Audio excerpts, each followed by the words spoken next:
pitchside, LFC TV's Peter McDowell. Thank you, George. Good evening, everybody.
Big up, everybody. Welcome, welcome, welcome.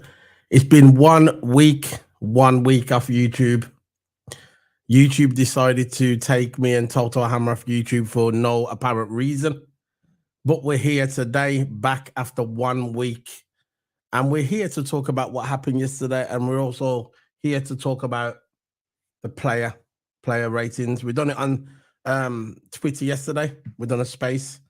And we're going to do it again today. So I'm going to bring in my coach, who's my partner in crime, Toto Abba. Toto, please. There you go. Yeah, big up, man. Big up, Toto. How's it going, bro? Yeah, it's going good. I'm just finally glad that we are back on YouTube. Of course, we've been doing all the spaces and all that. But yeah, I'm glad that we're back on YouTube, man. Glad to be back. Doing the video and the player ratings. I didn't mind doing the player ratings in the space, but I find it easier on here because we've got all the screening. We commemorate all the players on here. So yeah, I'm just glad to be back on YouTube, man.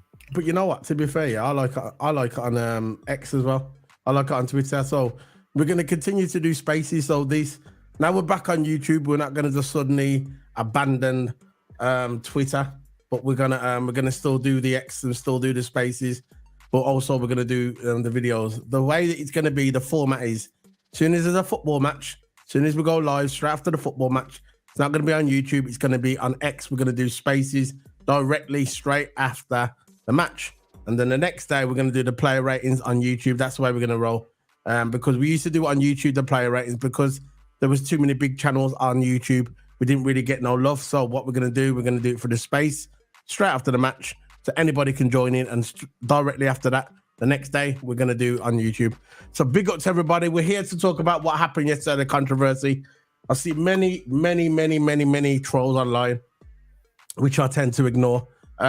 So silly, so uneducated, know nothing about football. And the banter, the banter of football. Being a content creator, it comes with the banter. You just got to accept it. So I'm going to ask you again 24 hours later, after what happened yesterday. What do you think, Toto? What's your opinion on it? Because I haven't really spoke to you today. I messaged you a couple of times, but I didn't really speak to you. So tell me what you think of the game. Yeah, I think the game we got robbed, but there's no excuses why we drawed that game. We drawed that game because simply Diaz didn't score his chances. If Diaz would have scored his chances, would have won that game easily, right? We was all over him. We had our chances. As soon as Salah came on, he made that absolute outstanding pass to Diaz. He was through twice and he didn't even score one of them. I think even if we put one away, we would have still won the game. Because City, for me, looked like they were defending and we were charging them. We were the ones, first 20 minutes of the first half, right? We were getting pushed. City was pushing us. We were getting outplayed. But it's down to our really, really good defence is why we took that ball out and we shifted over to their half. And soon we shifted over to their half, they couldn't get out of the half. They were just playing possessive football. We're the one that were just charging them. We were getting on them. After the first 20 minutes of the first half, we were getting on them. Second half, I think when it was 1-0, I was like, look, it's only 1-0. Anything can happen. It's a 90-minute game, right? Any goal, any penalty, anything can happen. What happened? McAllister got a penalty. But what I think about the overall game, Liverpool played absolutely well. I think if we didn't have some kids, if we had Trent, I think we would have won this game. I think if we would have had Trent, we would have won this game. If we had Jota, we would have won this game because Jota would have finished those chances every single step of the way. Look, Diaz had a good game. Look, before them chances, he had a really good game. He had over Walker and Rodri, but he should have finished those chances. Yeah, but what it boils down to, look, we know what happened. We know the rules of football. We know what happened. Jurgen Klopp was right. He said in an article today, Jurgen Klopp said that VAR bottled a late penalty, which they did. They bottled it. They didn't even the referee. I don't care about the apology. The apology don't mean nothing. They're not going to reverse the decision. So apology absolutely is meaningless to what's going to happen. Basically, Jurgen Klopp come out and said VAR bottled the late penalty, which could cost us probably the league down the road. We'll see what happens with that. It should have been a penalty. It's not guaranteed that Liverpool would have scored the penalty, but it should have been a penalty and it should have been a red card. The red card, it should have definitely stood. That you cannot show your studs in a football match in a man's chest. You can't just put your foot up, raw, and put the studs in a man's chest. It doesn't work that way in football. It's not UFC. Okay, it's not mixed martial arts. It's not WWE wrestling. You can't put your foot up in the next man's chest and not get a penalty or a red card. Neither happened. The thing about it, what was frustrating for me is that the referee should have at least gone over to the camera and had a look. He should have had a look. He should have went over to the VAR and said, look, I'm going to have a second look at this. I need to look at it properly. But he never. He completely dismissed it. This is what's frustrating for me. They're asking Man City players, do you think it was a penalty? Now, for me, it's pointless asking a Man City player if it was a penalty. It's absolutely pointless. The same old rhetoric came from, they asked Carl Walker, do you think it was a penalty? Carl Walker basically said, it's not for me to decide. What is the point of asking a Man City player? What's the point of asking a Man City player if it was a penalty? It's completely utter waste of time. We all know it was a penalty. The world knows it was a penalty and nothing's going to change. I don't want to hear the referee's stupid opinion and say, you know what? We're sorry. It was a mistake. It was a human error. Just like against the Tottenham game, human error. It's not going to bring our points back. We should have won yesterday. We should have won. Another part of the game for me, and which I'm going to move off the VAR situation now. We'll see if they've got some comments in the comment section. City bossed the game first 12 minutes. We bossed it second half. Yeah, we definitely bossed it. We actually bossed it. That meant Endo. We're going to get onto Endo in a minute, but we did boss the game. But for me, we lost the game because of that penalty, and we also lost the game is because Diaz did not take his chances. He didn't take his chances. Now, if that was Diego, if that was Jota in that situation, he's bagging them 2 goals, 100%. If that is Salah in that situation, he's bagging one of them goals, 100%. With Diaz, right, and I've always said this about Diaz, I'm going to say it now. I had one, I'm not going to say his name, one man come on my channel once, yeah, and he was debating with me and Toto. He said, Diaz is world class. I said, he's not world class. He's a brilliant player. I want to keep him at Liverpool, but he's not world class. He's not world class. I said, the only world class is on our team, the only world class players in our team, Virgil van Dijk, Alisson, Trent, Mo Salah, maybe Jota. That's it. They're the only world class players, in my opinion, in my team. Diaz is not a world class player. He's not. He's good. He's good at running forward. He doesn't like to pass a lot, but he likes to run forward. I'm not disrespecting Diaz. This is not what this video is about. Diaz, brilliant player. I'm glad he's at Liverpool, but he should have took his chances yesterday. That cost us the game as well. Man City was there for the taking. They was there for the taking, 100%, and we didn't take our chances. Now, this penalty, what should have been a penalty, it could cost us the Premier League. It could cost us the Premier League. Do I think deep down it's going to cost us the Premier League? Thinking about it now? No. I still think we are in the driving seat.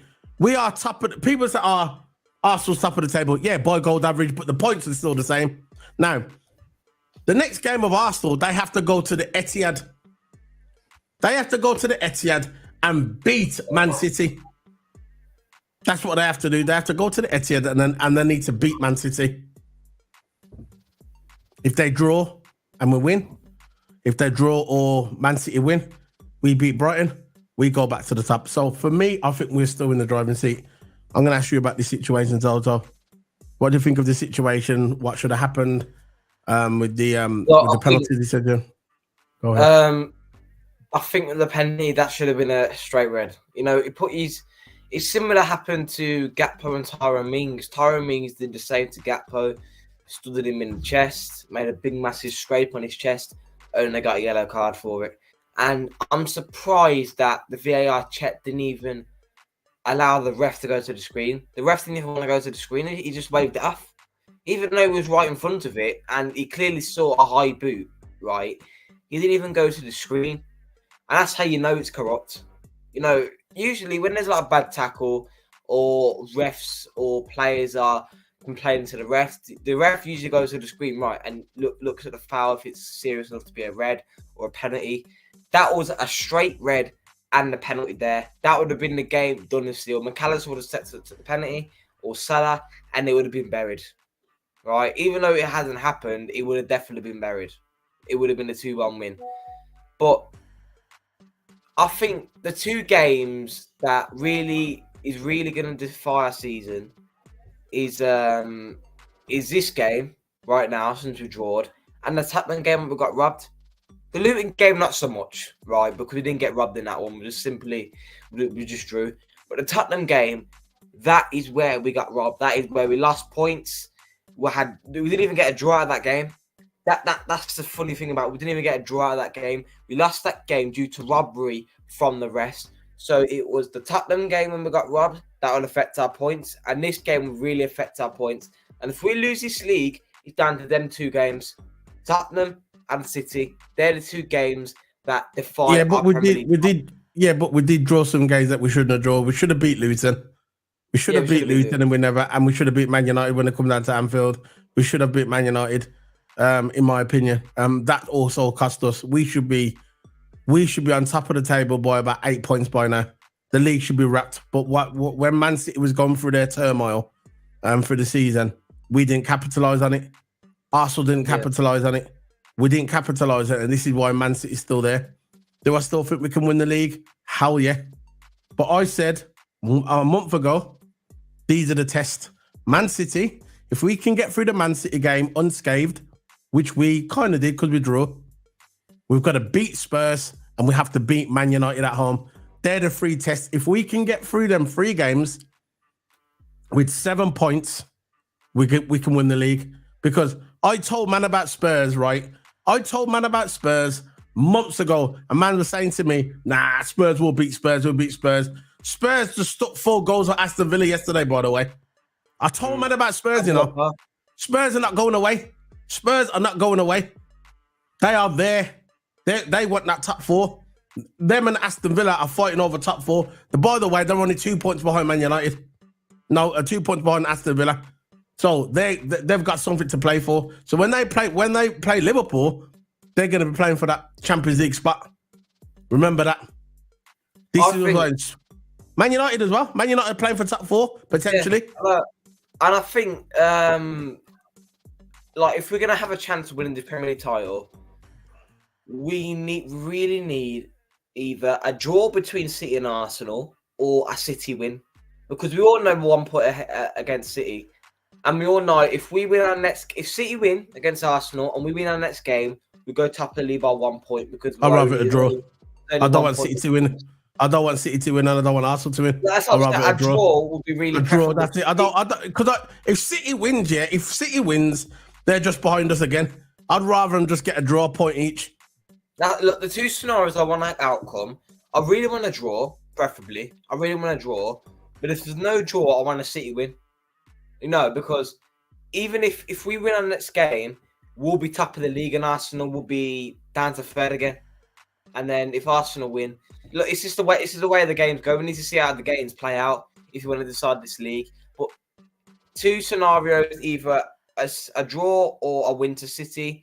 I'd rather a draw. There's no draw, City win. That's all I'm saying, because that would really benefit us, because Arsenal now is top of the league. He's got a really, really big goal difference. I think they got plus 56 goal difference. They scored a lot of goals and they started panning up teams 6-0, 5-0, 4-0. Goals are going to count in this league. Yeah, and if the league does go down to goal difference, Arsenal has that big advantage. But look, this game against City, yes, we've lost points, but that doesn't mean we're going to lose the league or anything. There's still a lot of games to go. You know, so... No, there's only 7 goals. No, listen, sorry. There's only 7 goals between us and Arsenal. We can easily make that back. Who we got next? Who we got next? Luton, Brighton. We can smash Brighton 4-0. We've been nearly there. Know what I mean? That the goal average, right? For me, the goal average is not a factor, because for me, we can get that back. They've only got 7 goals on us. If they draw against Man City 1-1 and we smash up Brighton 4-0, there you go. We're getting it back. So the goals is nothing really for me. That's easily we can easily get that back. Could you look? I'm looking at the next game. If anything, Man City's got the harder run, which I'm glad about, because they've got Arsenal and Aston Villa back to back, and they've got to go to the Aston Villa ground. So Aston Villa is fighting for top 4. You know, they're fighting for top 4. Spurs is right on their heels. So you know when Man City go to Aston Villa is not going to make it easy for them. All right, they got spanked by Tottenham. That doesn't mean they're going to get spanked by Man City. Pause. You know, it doesn't work that way. So for me, all we've got to do is keep winning our games, and that's it. Keep winning. I reckon if there's going to be a draw, I think the draw is going to be Man United. Because I always say, look, Man United is our biggest rivalries historically. Historically, Man United are our biggest rivalries. Everybody knows that. Now, Man United could lose 20 games in a row in the Premier League. 20 games. Yeah? But when they play us, they'll turn into prime Barcelona. Prime Barcelona when I had Ronaldinho and I had young Messi. When I had Xavi, all them mans. They'll turn into prime Barcelona, yeah, when they play us, because it's Liverpool. And 2, they don't want us to equal their 20 league titles. Trust me, it's in their DNA. Just like it's in our DNA. If it was reversed, if the roles were reversed. It is what it is. So I'm going to read the chat room now. Can I name out the next 5? Can I name out the next 5 Premier League games that we've got? Yeah, go ahead.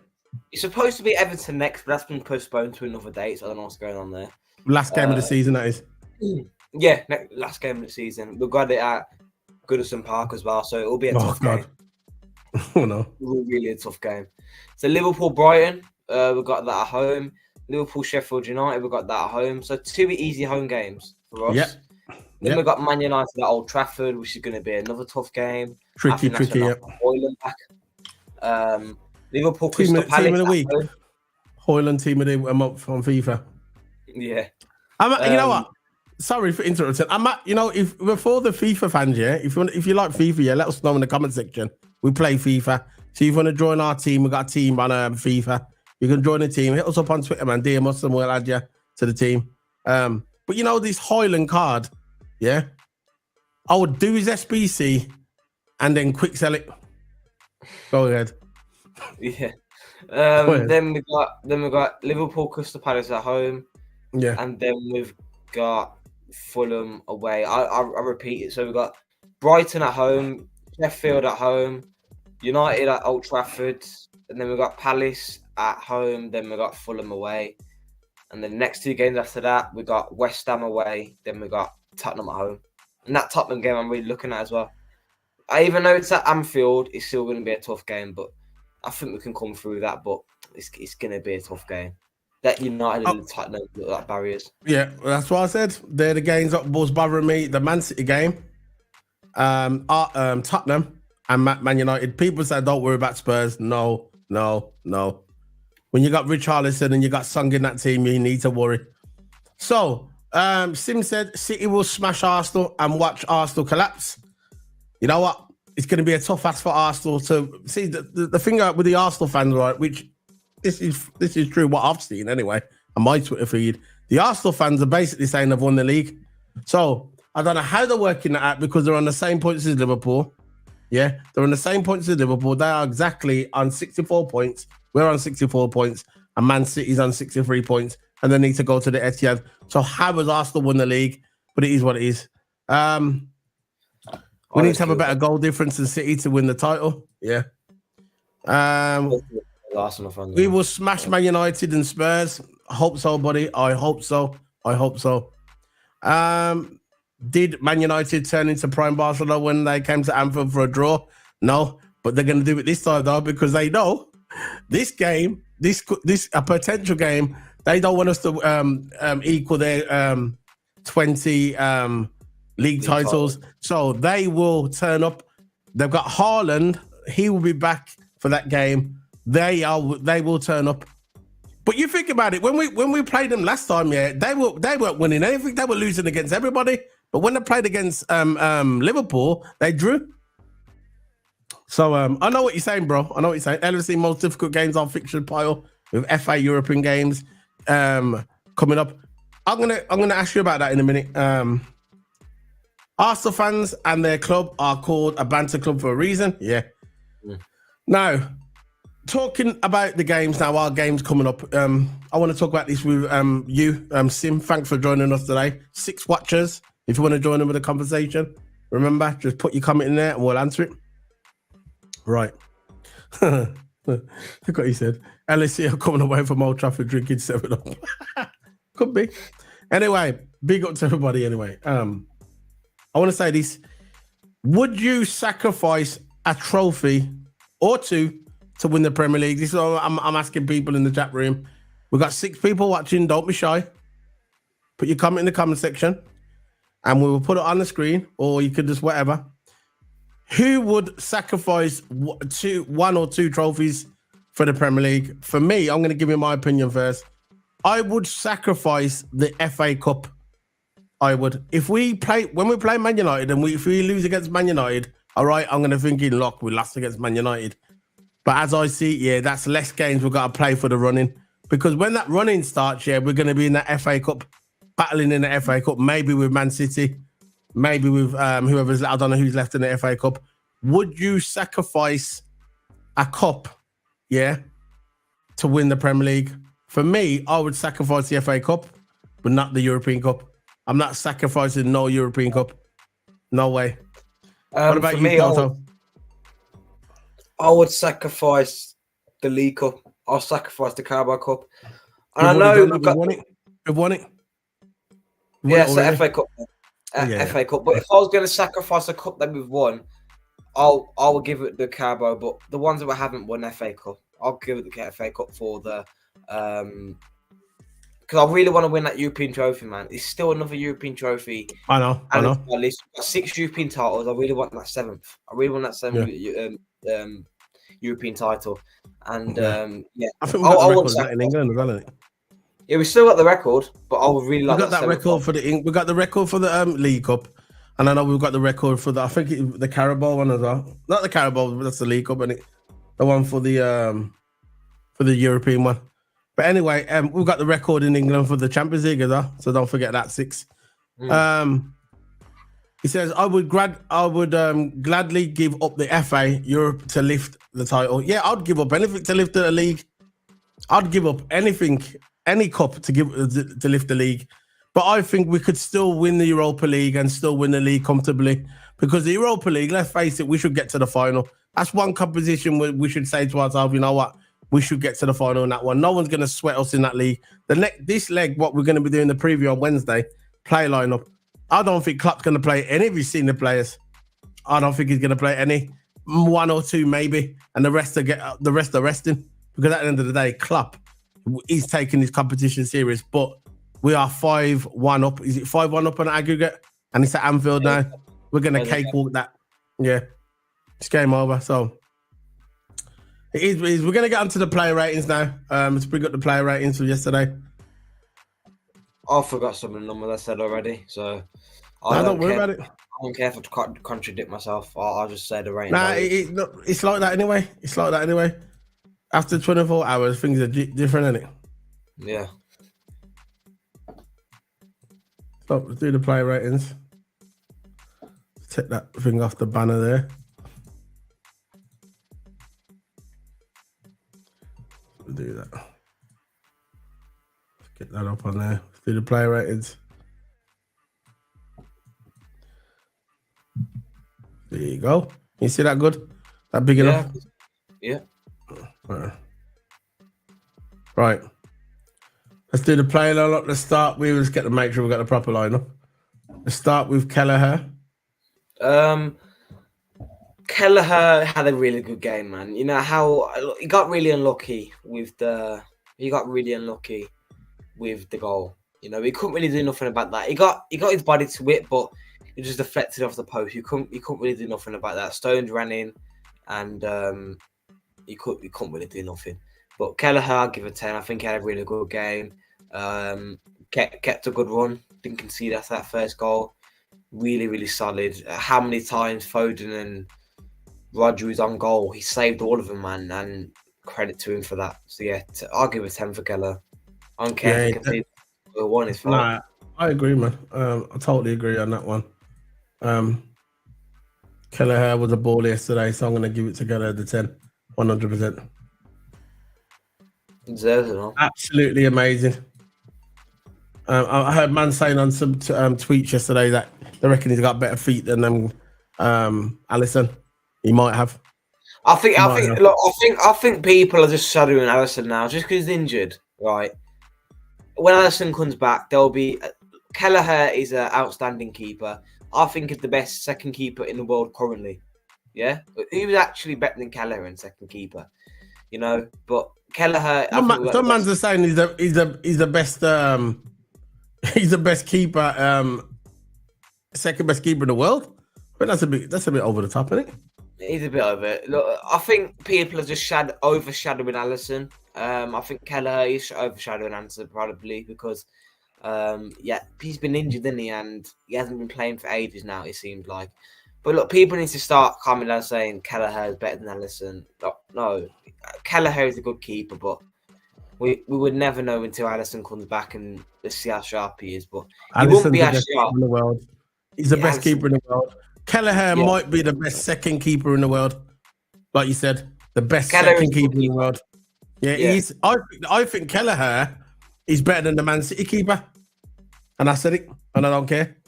I think Kelleher, since Kelleher has come in to replace Alisson, he has been faultless. So big up to Kelleher.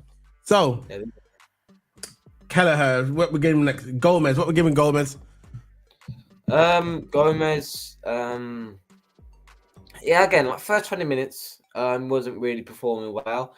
You got had of a Foden twice. You know, I didn't really like to see that happen to defenders, but look, them things happen in football. But look, after the first 20 minutes, his time interceptions, wow. You had up Foden, you had up, I think, you weren't Doku, because Doku's on the other side. It was Foden on the right side. So, but yeah, Gomez, I think, performed good, especially in the second half, performed so well. Interceptions were good, his passes were good, his simple short passing was good. I didn't really see him make any long balls in that game, but look, he made the good passes, and I think he timed his interceptions well, and he did what he could as a right back. And I think towards the end of the game, he started to drop back more and drop the inverted role. Because I saw him, he weren't really going inverted, he was staying as a defensive right back. Robbo was doing all the running on the left. Robbo was doing all the running on the left, and it was just there free at the back. Gomez was defensive right centre back, then Van Dijk was in the middle, and then Consar was on the left. So yeah, I think Gomez. Gomez. He did have a difficult time on the left side. City always seemed like they could pass him easily on the left hand side, way passing. For me, Gomez looks tired. Gomez does look tired. He looks like he's played a lot of games. That's why he played defensive. He's played a lot of games. Sometimes he plays in defence, sometimes he plays in midfield, sometimes it's left back, sometimes it's right back. And he has played a lot of games. He covered for Trent as well a few times, and he's covered for Timmy Cash when he was out as well. I think Gomez needs a rest, a couple of games off, because you don't want to burn off Gomez, because it did seem yesterday that for Gomez, you know I love Gomez. He had a difficult time on the left side because City always seem to pass him, so he's just tired. He's just fatigue. So I'm going to give him, for me, I'm going to give him 6 out of 10, in my opinion. What are you giving him? I was going to do 6.5. Had a better second half, but okay, fair enough. We'll go for that. Yeah, let's get Gomez. Yeah, you didn't really have a good 20 minutes, but second half you did good. Yeah, you played got a call. No problem. Yeah, big up. I'll go with that one. Now let's go with Connor Bradley. For me, at parts of the game, he showed, parts of like a glimpse of his youth. He seems like you could see he was a bit of a rookie, which is understandable. Look, he hasn't had many games for Liverpool, right? He's been playing faultless basically, but in this game he showed a glimpse of his youth in a frantic start with heavy touches and dodgy movement. Some of his movement looked a bit dodgy, but after a while it did settle into the game, and defensively he was brilliant. When it was build up.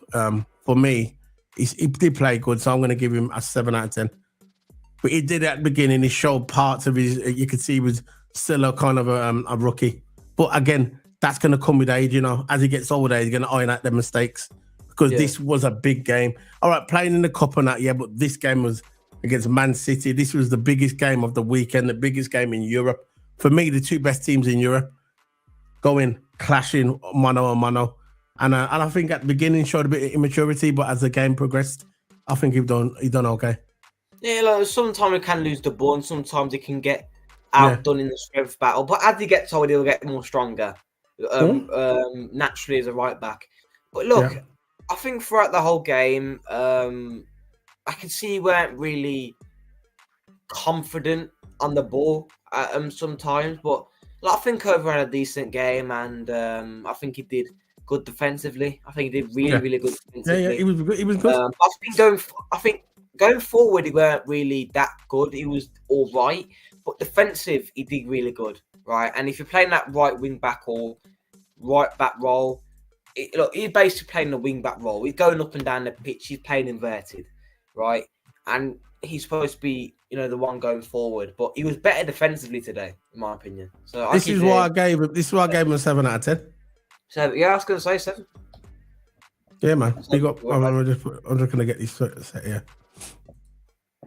Because I think Bradley, right, as he gets older, he will get more stronger. As he goes older, he'll get more mature. He's already got the build. You just need to get stronger, in the right back position. So Bradley, he says a 7, man. Yeah. Now, what we're saying about Quansah? Quansah is a world-class talent. When I world class, Yeah, but can be in the overused. future. And if I know it can be overused world class, and it is overused world class. People just call world class for the sake of it now. They don't actually know the meaning or the definition what world class means in football. But in the future, Kwanzaa can be world class, and I'm saying that now it can be world class. How Virgil's got to be He's teaching got you a good something. teacher. He's got a good teacher. Virgil's got to be teaching you something. Kwanzaa is so good at the back. He's solid. Yeah. He's strong for his age as well. He's really, really strong. He gets stuck into tackles. He anticipates really well. Similar Brilliant. to Van Dijk, he anticipates every tackle down to the pinpoint. And yeah, even if De Bruyne lobbed it over his head, Van Dijk's always there to cover. He covered off Haaland, had him over. Yeah. Right. I'm gonna get a picture up in a minute, but Yeah. Put it up. He froze a bit. There you go now. Yeah, but Kwanzaa, I'm gonna give him it's either a 10 or a 9. I'm not. Yeah. Well, he didn't give much away in the game. Sometimes we can get very the solid. ball over. He didn't give much away. He was solid at the back. I thought he read the game really good. Like a pro. Most of his passes went backwards. If you watch the game, a lot of his passes went backwards behind him. Pause. But he had a solid performance. And like I said, he's got a great teacher, VVD. It's essential that we keep VVD at the club, because if we keep VVD at the club, then he's got a brilliant teacher to learn from him. Because when I see him, he's the next VVD. And he's come through the youth system, homegrown. And I'm so happy that he's playing for Liverpool. I don't want to see him go no loan. Doesn't need to go on a loan. And Kwanzaa. I think when the Edwards comes in, because it looks like Edwards is coming back to Liverpool, and we're bringing Javi Alonso, I'm sure they'll find a good place for Gerald Kwanzaa. So I'm giving him a 7 out of 10 for me. What did you give him? 8 or 9? We'll give him an 8. 8. You want to meet in the middle? 8. Meet in the middle. Let's get Kwanzaa. Where is he? Here he is. I'll give him an 8. There you go. 8. Now, let's go on to Virgil van Dijk, your favourite player in Liverpool FC, because he does play your position, DM. So, I know you love VVD. So, what you giving VVD? Should be an easy one for you. Yeah, VVD, man, he's just world class all round. He makes things look so easy. If a footballer makes things look easy, they are world class. That's what world class players do. That's in my book. They make it look so easy. Like with Van Dijk, he can be under pressure by a player. All they do is head it back to the keeper, then the keeper get it in his hands. He's that kind of player. He's really, really composed on the ball. Like he every single game, he was composed on the ball. Really, really good in the air, aerially. Because look at the height, man. 6'5". You can't be good aerially. He's really good aerially. I think he anticipated really well. His awareness was really good. And when it was 1-on-1 with Haaland, even though Haaland cut inside, he still was on him. He did enough to lean, right? He did enough to close the space. Look, imagine if Van Dijk weren't there and he didn't close that space. There is fast wingers, right? But if you close off that space, it will be really, really awkward for them to make a cross or maybe a shot.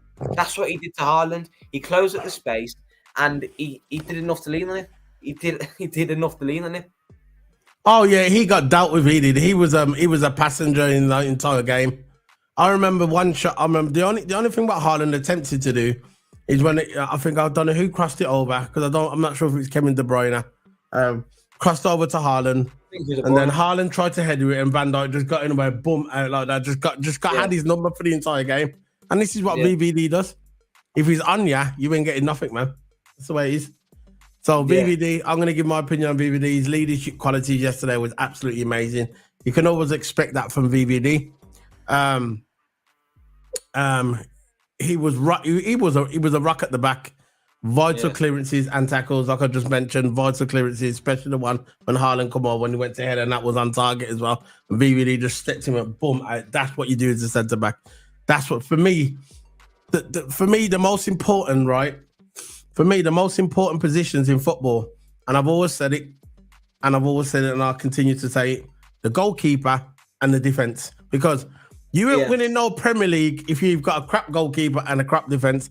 I know it happened with Liverpool a few years ago. I think it was a 2014 or 15 season when we had Suarez, best striker in the world at the time, smacking goals in. But the reason why we lost the league that year is because we was leaking too many goals. Because one, we didn't have a good keeper, and two, we didn't have a good defense. We had Coutinho, we had Suarez with all the man, but we still didn't win the league because we had a crap defense and a crap goalkeeper. But when we rectified that, when we addressed those issues, we brought in VVD and we brought in Alisson. Guess what? We won the league. So goalkeeper and defense, in my opinion, are the two most important positions in football. Because if you ain't got a good centre half, good left or right back, and you ain't got a good keeper, it doesn't matter who you got in striker, you ain't winning no league. Yeah, and I think so. Did Ferguson say this? Defense wins you title. Attack can win you games, but defense win you titles. That's facts. 100%. You got to throw a DM in there as well. A DM. Yeah. I'm telling you, you ain't got a good defense, you ain't got a good goalkeeper, you're not winning no league. It happened with us when we had a good stroke. We had Suarez and Coutinho, and we were smashing teams, and we lost the league by a few points because we didn't have a good keeper and a good defense. It's very simple, man. So I'm giving VVD a 10 out of 10. Masterclass. What are you giving him 10 out of 10? Yeah, 10 out of 10. He closed the space really well when Haaland was on the ball, and he made it awkward. Made it have an awkward angle to shoot. Yeah, standard. So I'm gonna put that there. 10 out of 10. Messiah with Kelleher. There you go. So the next one we're going to move on to is we've done Gomez, we've done VVD, we've done Quadsar.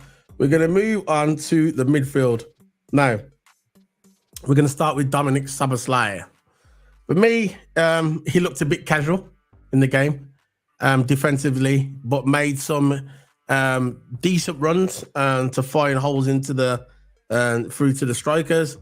But overall, who are we talking about now?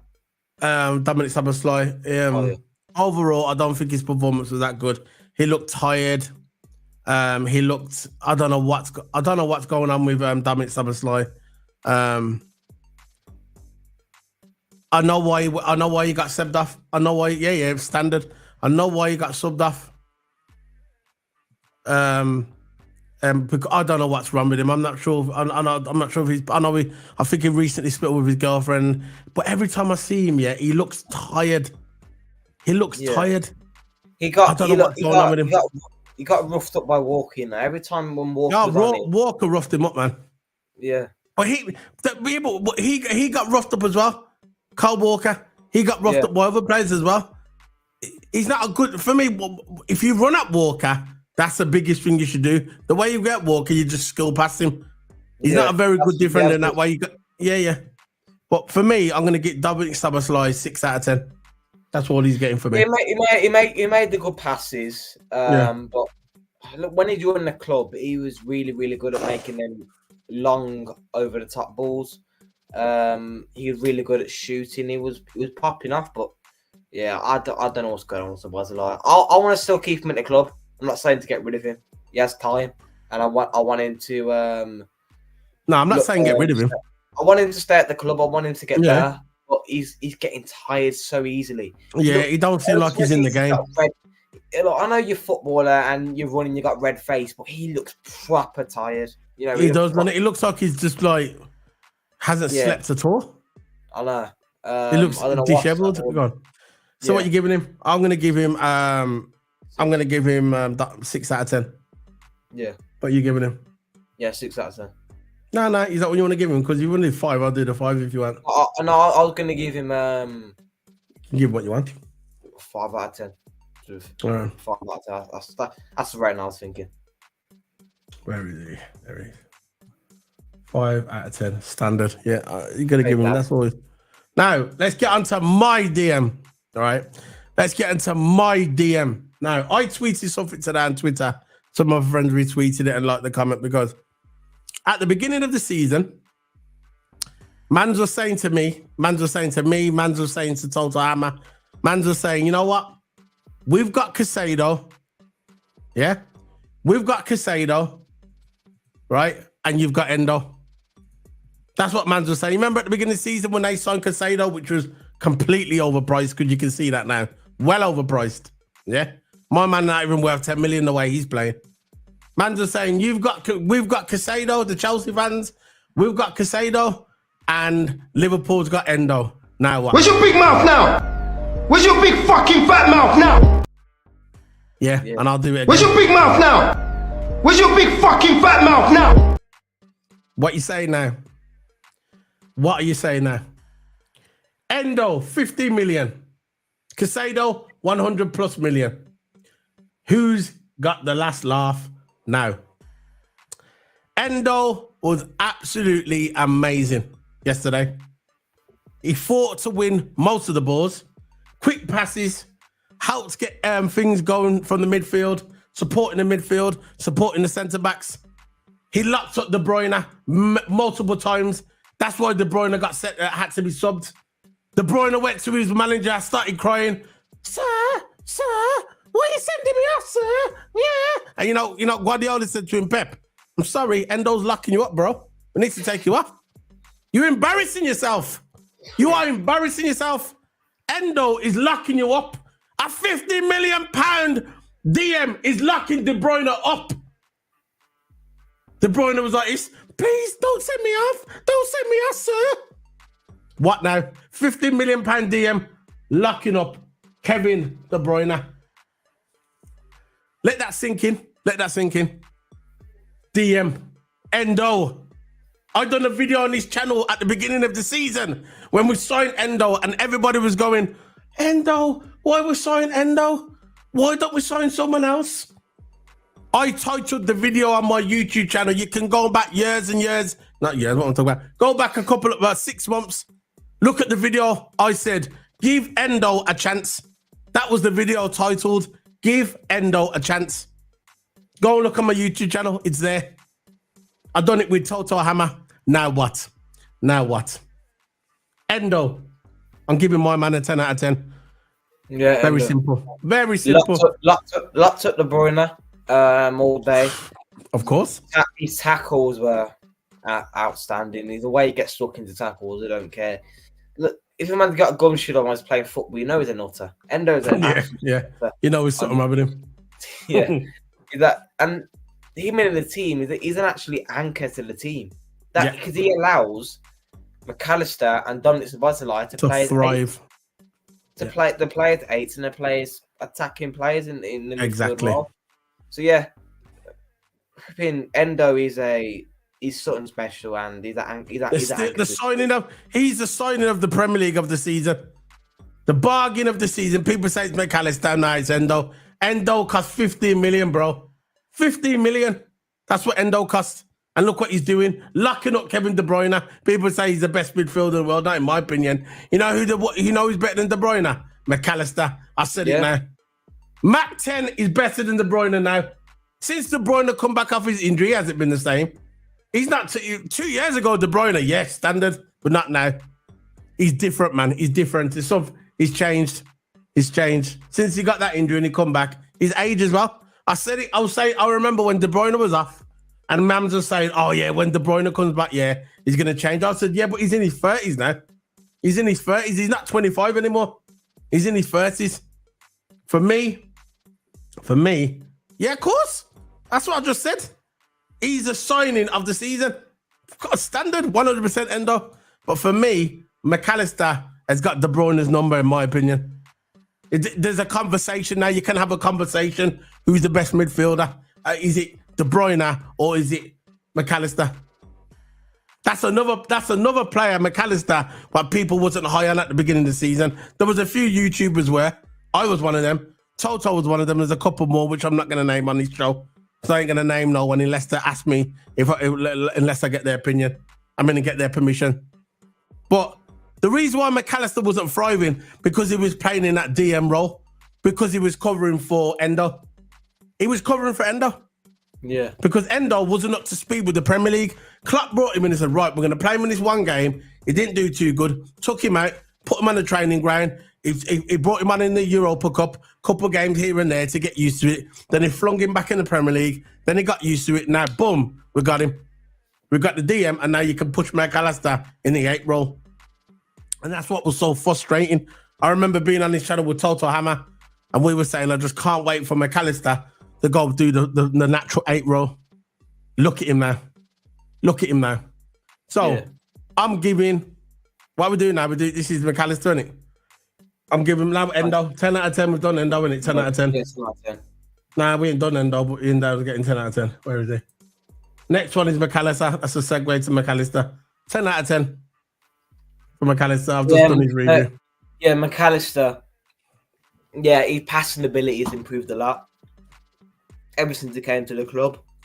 I think ever since.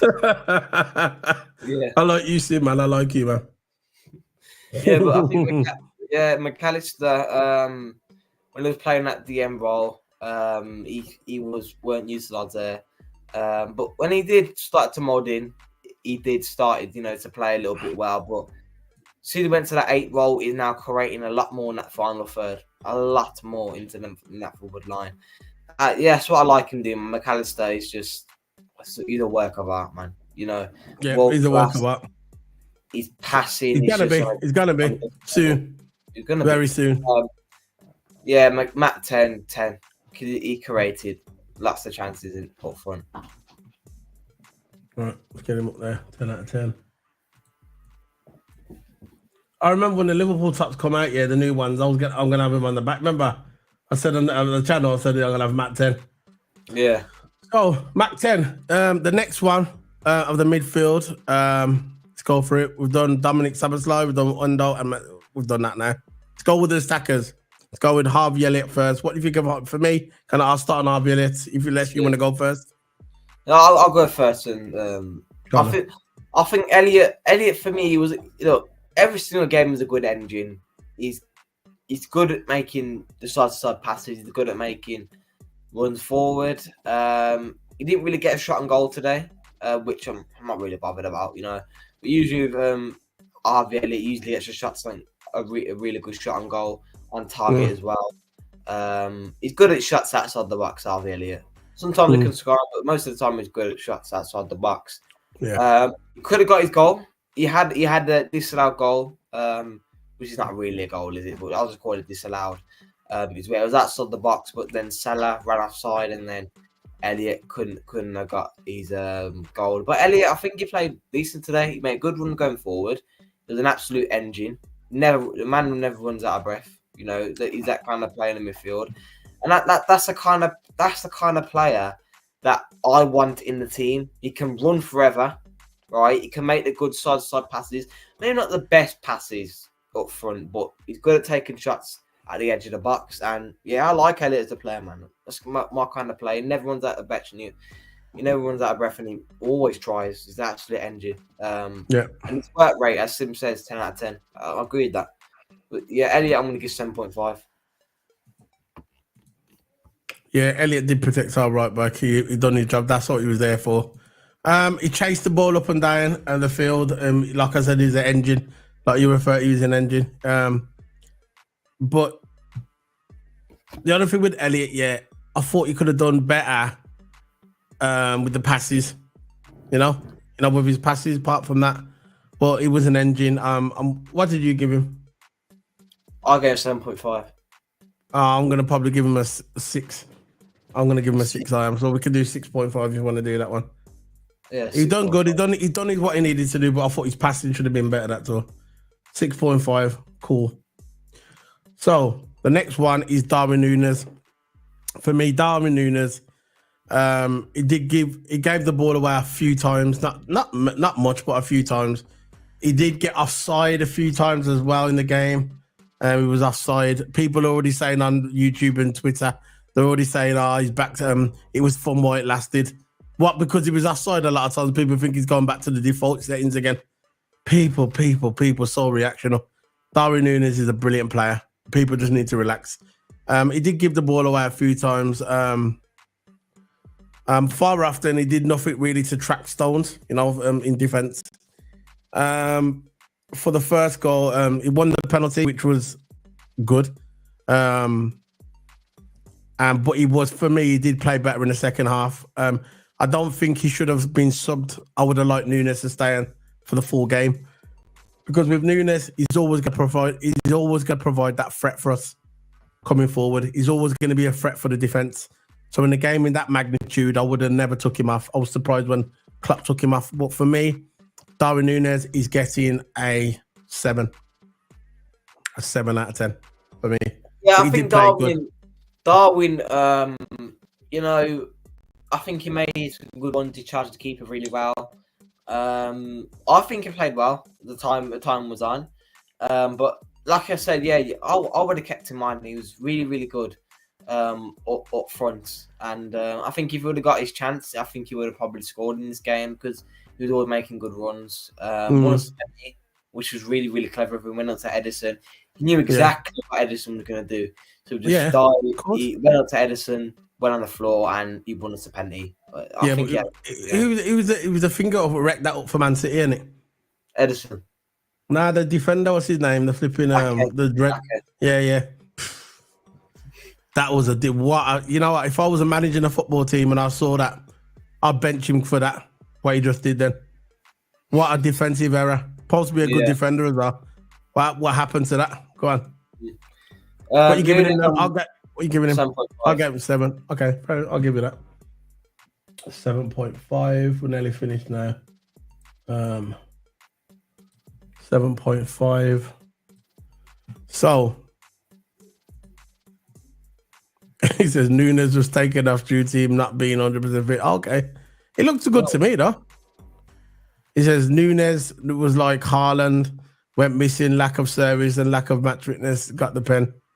Exactly, got the pen, man. That's what he got. He done something. Now let's get on to Luis Diaz. Right, Luis Diaz. Again, if you're watching me, you probably don't know. You know his name. I'm not going to mention his name. Just like I told you a few months ago, Luis Diaz is not world class. Right? I had people coming on my channel and in my comment section and saying that he was world class. I said the only world class players in our team are Alisson, VVD, Trent, and Salah. Maybe Jota, but that's it. That's the only world classes. I believe if Jota was in that position that Luis Diaz was in, he's burying them 2 goals, no problem. If Salah's in that position, he's burying one of them, no problem. No problem. But Luis Diaz, look, I'm just talking it real, man. He went on some good runs. Don't get me wrong, he went on to do one, but he gave the ball too much away too many times. He gave that ball away way too many times for my liking. And the City defense were all over him. He ran with the ball. He looked good on the ball, but the defense swarmed him so many times. And his finishing was terrible. And that's it. I'm not going to be one of these kids, hating Diaz, but in that game, he was terrible. Like I said, he went on good runs, gave the ball away too many times, and his finishing was terrible. So I am calling Diaz 5 out of 10. You see, I told her. You see, I told this man, and I'm not going to mention the geezer's name. He come on my channel, and because we argued with him, because we didn't agree with him, he don't come on our channel anymore. Sorry. I told you. Diaz, I not think world class. I think Diaz for me was good going forward. He's really good skillfully. No doubt Diaz has got a really, really good skillfulness. Put the ball through Walker's legs. It was 2v1. They're both closing him down. He came through. Even though Walker tackled him, was a really, really good run. But yeah, he was doing a lot on that left side, but it was just a final third weren't good enough. He could have won us that game, but he bottled it, didn't he? Yeah, he bottled it, not Liverpool. One of the chances was a sitter. It was a sitter. Salah laid him on the plate for him, but he missed. What's going on? He opened his body up, right? But for some reason, it did not go in the net. I'm really confused. But You see these three mans behind me, yeah? You see these three mans behind me? Any of them man got a chance of that, they're burying that every time. 100%. If that was Mane, if Mane was on the left there, he's burying them twice easy, no problem. No problem. No flinching, because I've seen him do it many a times. That was an easy position. Mane would have just hooked that ball up, boom, straight in the net, and he would have walked off with no smiling, like he always do. Have you noticed when Mane used to score, he never used to smile? But when he got fouled, he smiled. Yeah. Mane's burying that ball, no problem. Bobby Firmino, no problem. No problem. That's going to the back. That's going in the corner. And the goalkeeper will know before he hits it that it's going in. He'll know already. He'll just try to jump and style it out, but he knows it's going in. So, what are you giving him? 5 out of 10 for me. I'll give him 5.5. 5.5? Yeah. I think he made some good ones on the left wing. Yeah, he did make the good runs. Now, let's go with the subs now. We'll do this quickly. Mohamed Salah came on after an hour for the line. And, sorry, quickly sent Diaz through with a great pass, like we just talked about. The great pass by Mohamed Salah. Great passing to Diaz on the plate, on the platter. And he missed it. Mohamed Salah, I'm giving him a 6 out of 10 just because he came on in the 100th minute, man. You know what I mean? It's one of them, innit? So, no, and not 100th, the hour mark he came on. So I'm going to give him a 6 out of 10, Mohamed Salah. Yeah. What are you giving him? I'll give him 7 because they made that really good pass to Diaz. As soon as he came on, he was an absolute... He's 6.5, me in the middle. Yeah, 6.5. Andy Robertson sent some dangerous balls in. In from the left wing, but Nunes failed to finish. So what you giving Robertson? 7. 6 out of 10. Again, I don't know. I'll say 7 because I think he made a really good difference. Andy. So meet in the middle then. 6.5. There you go. Cody Gakpo on for the last 15 minutes, but could hardly get involved. That's what Cody Gakpo's like. Yeah. If you don't give Gakpo more time in the game, he's not going to get involved. He's not an impact player. Cody Gakpo is not an impact player. Never has been. He needs a full game. So I'm giving Cody Gakpo a 5 out of 10. In my opinion, that's my opinion. He couldn't really do much. It's been Gakpo 5 out of 10. Right. So Jurgen Klopp, his team recovered from a shaky start. For me, he done what he needed to do. I thought, for me, he shouldn't have took off Nunes, in my opinion. It's when he started to control the game, but simply couldn't add the finishing shot to their promising attacks. Well, he did. I think he did, but yeah, he's what it is. I'm going to give him a 7 out of 10. Jurgen Klopp. Yeah, I think Klopp made a bad decision like Nunes, but I think his other subs will go down. I think his tactics were good. We'll read the pressing City. But what can your tactics do if one of your players can't even finish the ball? So I think his tactics were good, but Diaz didn't finish them off. That's not his fault, though. That's not Klopp's fault. No, exactly. It's not his fault. That's what I said. It's not his fault. Oh, yeah. Sorry, he's got good tactics, but if your players can't finish the ball and your tactics are completely obsolete, you know, but his tactics were good to City. And, yeah, I rate him, man. Yeah, Klopp, I'll give him 8 for me. We can meet in the middle. Yeah. So yeah, 7.5 then. So that's the end of the video we're going to be doing tomorrow. We're doing a Formula 1 video tomorrow. We'll be doing Liverpool. We're doing an F1 review of the Grand Prix. It's going to be a 10-minute video. We'll talk about the Grand Prix, the snooze fest, which the Grand Prix was. Actually forgot the Grand Prix was on, actually. It just came and gone. Max Verstappen won again, finished. So basically, we're going to be talking about that tomorrow, 10 minutes, and then we're going to do a pre-recorded video, which will be landing probably Wednesday, and that's going to be on the debrief, which will probably be 5 minutes. So because the Grand Prix are getting boring these days, but we still got to cover them because we love Formula 1. Wednesday, we're going to be doing a player lineup of the Sparta game, Liverpool and Sparta. Go and like the video. The thumbnail's already up there, so you can go in there and smack that like button. The thumbnail's already done. So if you want to give us some love and come over to the channel on Wednesday, it's all there. So that's it, really. We're ending it now. Thanks for joining us. We've got 4 people watching us now. Remember, we stream on both channels.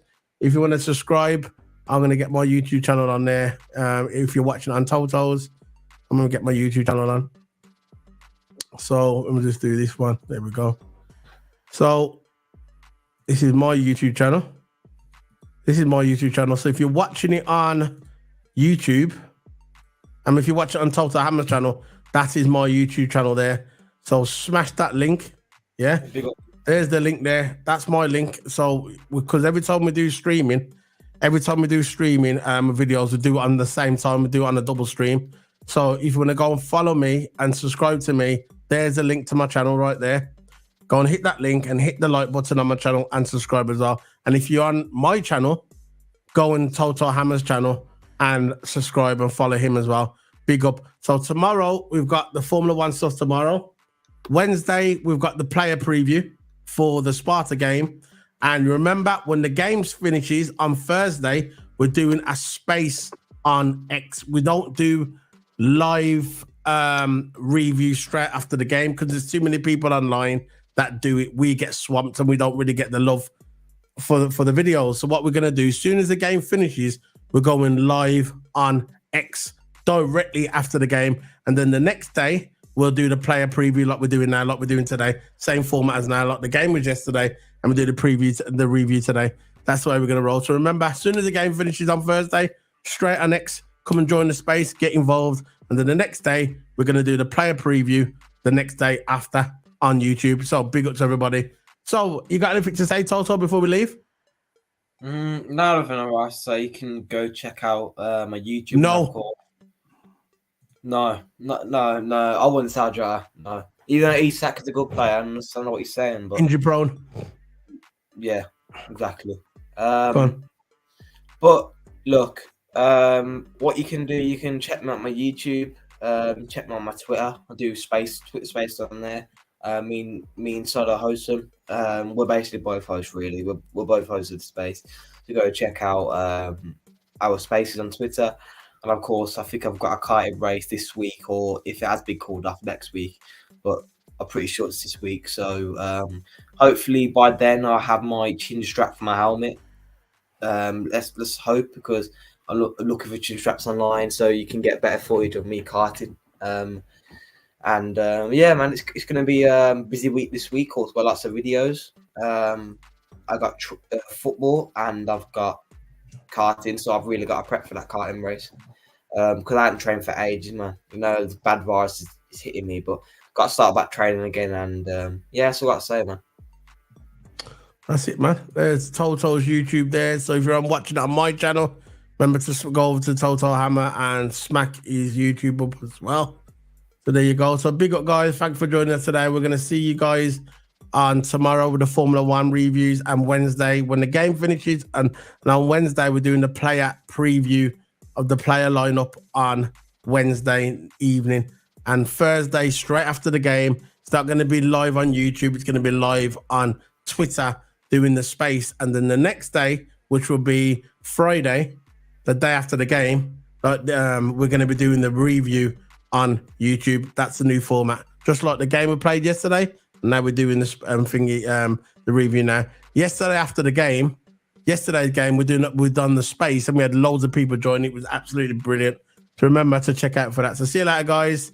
Big up to everybody. And for everybody, before we go, for everybody that says we've got Casado, you've got Endo, listen to this. Where's your big mouth now? Where's your big fucking fat mouth now?